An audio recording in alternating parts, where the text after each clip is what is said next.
আজকে আমরা সেন্টেন্স নিয়ে আলোচনা করব। সেন্টেন্স স্ট্রাকচার অনুযায়ী তিন ধরনের: সিম্পল সেন্টেন্স, কমপ্লেক্স সেন্টেন্স এবং কম্পাউন্ড সেন্টেন্স। তো আমরা আজকে মূলত এই ক্লাসটা হবে সিম্পল, কমপ্লেক্স এবং কম্পাউন্ড সেন্টেন্সকে কিভাবে সহজে আমরা চিনতে পারি। এর পরবর্তী ক্লাসগুলোতে আসবো আমরা চেঞ্জিং এর বিষয় নিয়ে। তো প্রথমত আসি আমরা ক্লজ। এই সিম্পল, কমপ্লেক্স এবং কম্পাউন্ড সেন্টেন্স চিনতে গেলে আমাদেরকে ক্লজ সম্পর্কে একটা আইডিয়া রাখতে হবে। তো ক্লজ কি জিনিস? ক্লজ বলতে আমরা বুঝি মূলত কয়েকটি শব্দের সমষ্টি, যেখানে একটা সাবজেক্ট এবং একটা ফাইনাইট ভার্ব থাকতে হবে। যেমন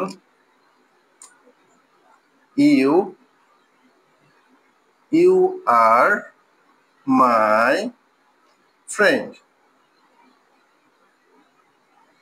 এইখানে ইউ সাবজেক্ট, এটা একটা ফাইনাইট ভার্ব এবং এটা বাক্যাংশ।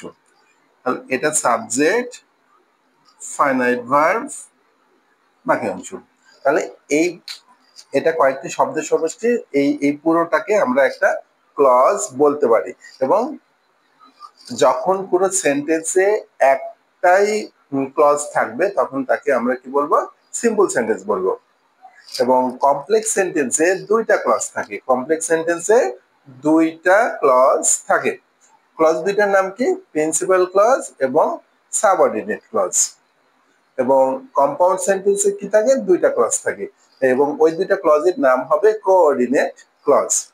তো আমরা সিম্পল সেন্টেন্সটা বুঝতে পেরেছি। আমরা নরমালি যে সেন্টেন্স গুলো ব্যবহার করি ওইগুলো সিম্পল সেন্টেন্স। যেমন you are my friend, he is playing cricket, my brother is a doctor, ইত্যাদি। বাট কমপ্লেক্স সেন্টেন্সটা বলছে যে দুইটা ক্লজ থাকে, একটা প্রিন্সিপাল ক্লজ এবং একটা সাবঅর্ডিনেট ক্লজ। তো এটা আমরা একটু যদি দেখি, প্রিন্সিপাল ক্লজ এবং সাবঅর্ডিনেট ক্লজের যদি এক্সাম্পল দিয়ে দেখি তাহলে আরো ভালো বুঝবো আমরা। As you are my friend, you will help me. তাহলে সেন্টেন্সটা কি? As you are my friend, you will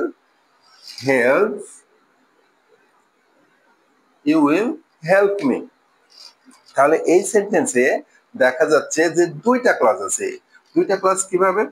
এখানে একটা সাবজেক্ট আছে, একটা ফাইনাইট ভার্ব আছে এবং এই সেন্টেন্স ক্লজটা শেষ হয়েছে এখানে।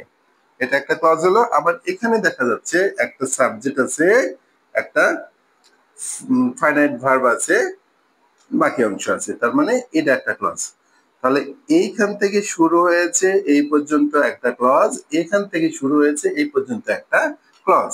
এখন দুইটা ক্লজ হলো। এখন আমরা দুইটা ক্লজকে মধ্যে কোনটা প্রিন্সিপাল ক্লজ এবং কোনটা সাবঅর্ডিনেট ক্লজ কিভাবে চিনবো? চেনার সহজ বুদ্ধি হলো, তার আগে ব্যাখ্যা করে দিই প্রিন্সিপাল ক্লজ কি জিনিস এবং সাবঅর্ডিনেট কি জিনিস। প্রিন্সিপাল ক্লজ হলো যে ক্লজটি স্বাধীন, কারোর উপর নির্ভরশীল না। এবং সাবঅর্ডিনেট ক্লজ হলো নির্ভরশীল ক্লজ, অর্থাৎ অন্য একটি ক্লজ প্রিন্সিপাল ক্লজের উপর নির্ভরশীল হবে অর্থ প্রকাশের ক্ষেত্রে। যেমন এখানে যদি অর্থ প্রকাশ করি আমরা, as you are my friend, যেহেতু তুমি আমার বন্ধু। তো এইটুকু বলার পরে আমাদের মনে হচ্ছে আরো কিছু কথা বলবে বা আরো কিছু কথা আছে, সম্পূর্ণ অর্থ প্রকাশ পাচ্ছে না, স্পিকারের সম্পূর্ণ অর্থ প্রকাশ পাচ্ছে না। কিন্তু অন্যদিকে অপর অংশ, ইউ উইল হেল্প মি, তুমি আমাকে সাহায্য করবে, এই অংশটুকু শুধু যদি আমরা বলি তাহলে এটা মনে হচ্ছে না যে এরপরে কোনো কথা থাকতে পারে। তো দুইটা মিলে যখন আমরা বলবো যে যেহেতু তুমি আমার বন্ধু, তুমি আমাকে সাহায্য করবে, তখন আলাদা একটা সেন্সও কাজ করতেছে। তো এখানে প্রথম অংশটা নির্ভরশীল হচ্ছে দ্বিতীয় অংশের উপর, বা দ্বিতীয় অংশ কারোর উপর নির্ভরশীল হচ্ছে না। তাহলে আমরা বলতে পারি যে দ্বিতীয় অংশটা হলো প্রিন্সিপাল ক্লজ এবং প্রথম অংশটা হলো সাবঅর্ডিনেট ক্লজ। তো এটা চেনার আরো একটি সহজ বুদ্ধি হলো, দুইটা ক্লজের মধ্যে যে অংশের সাথে কনজাংশন যুক্ত থাকবে ওই অংশটাকে আমরা কি বলবো? সাবঅর্ডিনেট ক্লজ বলবো। এবং যে অংশের সাথে কোনো কনজাংশন যুক্ত থাকবে না ওই অংশটাকে আমরা বলবো প্রিন্সিপাল ক্লজ। তো কনজাংশন বলতে কোনগুলো কি বোঝানো হচ্ছে, যেমন এখানে অ্যাজ আছে, এছাড়াও আর কি কি থাকতে পারে, অ্যাজ, সিন্স থাকতে পারে, দো, although,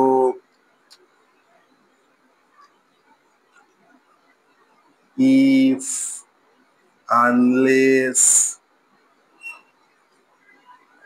that, so that, when, so dot dot that, এছাড়া আরো অনেক থাকতে পারে। তো এগুলো আমরা একটু মনে রাখবো যে সাবঅর্ডিনেট ক্লজ চেনার বুদ্ধি হলো দুইটা ক্লজের মধ্যে যে ক্লজের সঙ্গে as, since, when, though, although, if, unless, that, so that, that এগুলো যুক্ত থাকবে ওই অংশকে আমরা সাবঅর্ডিনেট ক্লজ ধরবো, এবং যে অংশটার সাথে কিছু যুক্ত থাকবে না ওই অংশটাকে বলবো আমরা প্রিন্সিপাল ক্লজ। ওকে, নেক্সট আমাদের আসতেছে কোঅর্ডিনেট ক্লজ। কোঅর্ডিনেট ক্লজ বলতে আমরা বুঝবো দুইটা স্বাধীন ক্লজ, যে ক্লজ গুলো অন্য কারোর উপর নির্ভরশীল হবে না, তবে অর্থ প্রকাশের ক্ষেত্রে একজন আরেকজনকে সাহায্য করবে। যেমন ইউ আর মাই ফ্রেন্ড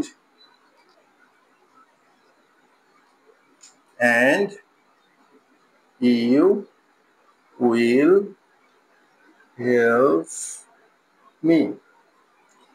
এই সেন্টেন্সে আমরা দেখতে পাচ্ছি ইউ আর মাই ফ্রেন্ড, তুমি আমার বন্ধু।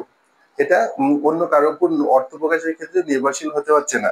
আবার এখানে আছে ইউ উইল হেল্প মি, তুমি আমাকে সাহায্য করবে, এটা অন্য কারোর উপর অর্থ প্রকাশে নির্ভরশীল হচ্ছে না। কিন্তু দুইটা যখন আমরা একসাথে করছি, you are my friend and you will help me, তখন আলাদা একটা সেন্স কাজ করছে, এবং দুইটা ক্লজকে যুক্ত করেছে কি, অ্যান্ড যুক্ত করেছে।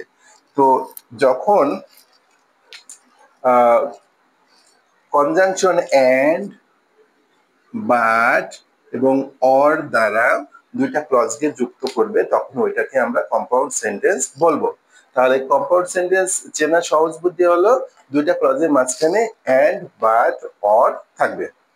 তাহলে আমরা খুব সহজেই সিম্পল সেন্টেন্স, কমপ্লেক্স সেন্টেন্স এবং কম্পাউন্ড সেন্টেন্স আইডেন্টিফাই করতে পারলাম। পরবর্তী ক্লাসে আমরা কিভাবে কমপ্লেক্স সেন্টেন্সকে সিম্পল সেন্টেন্সে করা যায় এটা নিয়ে আলোচনা করব। ততক্ষণ পর্যন্ত সবাইকে ধন্যবাদ জানিয়ে আজকের ক্লাস এখানে শেষ করছি। ধন্যবাদ। আসসালামু আলাইকুম।